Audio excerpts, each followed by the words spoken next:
Smart Ideas avec Mathieu Sattler, bonjour, bienvenue. Vous êtes le cofondateur de Don de Chaleur, toute jeune entreprise. Vous l'avez créée en juin dernier avec Laurent Fournier. Peut-être un mot de votre histoire commune, vous étiez dans la même entreprise, c'est ça? Oui, c'est ça, tout à fait. En fait, avec Laurent, donc mon cofondateur, on travaillait tous les deux chez Engie dans les énergies. Ok. Pourquoi vous vous dites on crée une entreprise? Pourquoi ce don de chaleur? Expliquez-moi. En fait, c'est arrivé vraiment en mai, quand on voyait la crise énergétique arriver, où on s'est dit, bon, l'hiver prochain, il va y avoir un vrai sujet d'économie d'énergie. Les gens vont avoir besoin et envie de faire des économies d'énergie. Parce que les prix vont augmenter, l'État et les fournisseurs vont les encourager. Sauf qu'il y a quand même un problème, c'est que même quand on a envie d'en faire, on ne sait pas très bien quoi faire à part baisser le chauffage. Et l'hiver, avoir froid, ça fait rêver personne.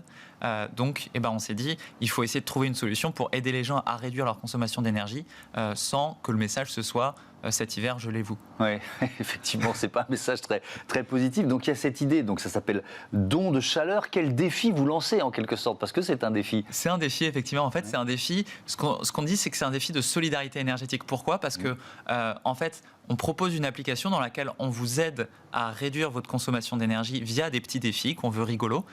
Et en relevant ces défis, vous réduisez votre consommation, nous on vous aide à la mesurer et en plus on vous récompense en versant des dons à des associations qui vont aider d'autres personnes à avoir plus chaud cet hiver, notamment des personnes fragiles qui ont besoin d'aide, qui vivent dans des logements mal isolés. On va les aider à isoler leur logement. Ah oui, donc il y a un objectif de lutte contre la précarité énergétique, mais alors comment les Français peuvent participer? Comment on va évaluer nos économies d'énergie? Alors très concrètement, c'est une application donc, qui est téléchargeable sur tous les stores, donc on peut tous télécharger.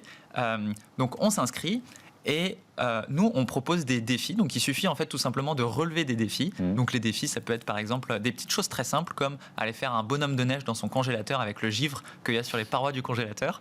Pourquoi? L'objectif, c'est de dégivrer son congélateur et ça permet de réduire la consommation du congélateur. Il sera beaucoup plus efficace comme ça, oui. Effectivement. D'accord. Et vous le mesurez comment? Et en fait, nous, on se connecte à votre compteur Linky, votre compteur connecté. Et le fait de se connecter à ce compteur, ça nous permet de prendre connaissance de votre consommation, de mesurer précisément vos économies d'énergie. Donc vous, en tant que participant, vous voyez sur l'application les économies que vous faites.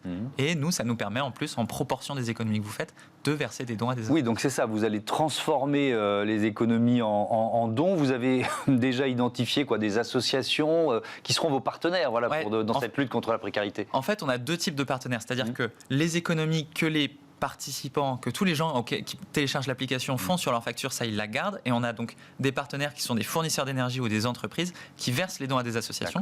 Et ces associations, effectivement, on les a identifiées. Donc on travaille par exemple avec Stop à l'exclusion énergétique. D'ailleurs, on est très content. Hier, on a gagné le trophée de l'innovation organisé par Stop à l'exclusion énergétique pour la meilleure innovation du financement de la lutte contre la précarité énergétique. Félicitations. Merci. Et on travaille aussi par exemple avec Habitat et Humanisme. En gros, l'objectif, c'est par exemple d'aider des personnes qui vivent dans des logements mal isolés à isoler leur logement, des personnes fragiles qui ont du mal à payer leurs factures de fin de mois, les aider à payer leurs factures. C'est aussi mettre à disposition des kits d'urgence, de petits matériels très simples pour réduire ces factures. Don de Chaleur, c'est une association, c'est une entreprise de l'économie sociale et solidaire. C'est quoi le modèle économique? C'est une entreprise à mission.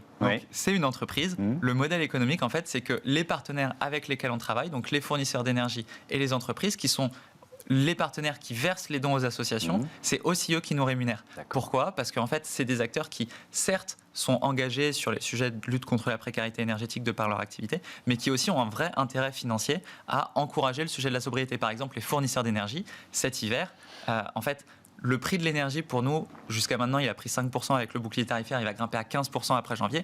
Pour les fournisseurs d'énergie, l'énergie a fait x10. Donc l'énergie leur coûte très cher cet hiver, et donc ils ont intérêt à encourager leurs clients à réduire leur consommation d'énergie. Il y aura d'autres projets similaires? Enfin, il faut déjà que celui-là, c'est objectif 1 million de participants, c'est ça? Vous avez mis la barre assez haut. La barre très élevée. Il y a d'autres idées en projet? Alors pour le moment, vraiment cet hiver, c'est celui-là. Et après, je pense que de toute façon, le sujet de la sobriété, il ne s'arrête pas cet hiver. Il va continuer. Il va falloir continuer d'accompagner les gens à réduire leur consommation. Donc il y a Aujourd'hui, le très court terme, c'est réussir, c'est un peu le système D. C'est comment on fait, là, à très court terme, pour réduire notre facture. Mais il va falloir aussi accompagner les gens vers la rénovation de leur logement et pas seulement les personnes en situation de précarité. Évidemment. Merci beaucoup. Bon vent à Don de Chaleur. Voilà, bientôt sur Bismart. Fin de cette émission. Merci à toutes et à tous de votre fidélité. À demain.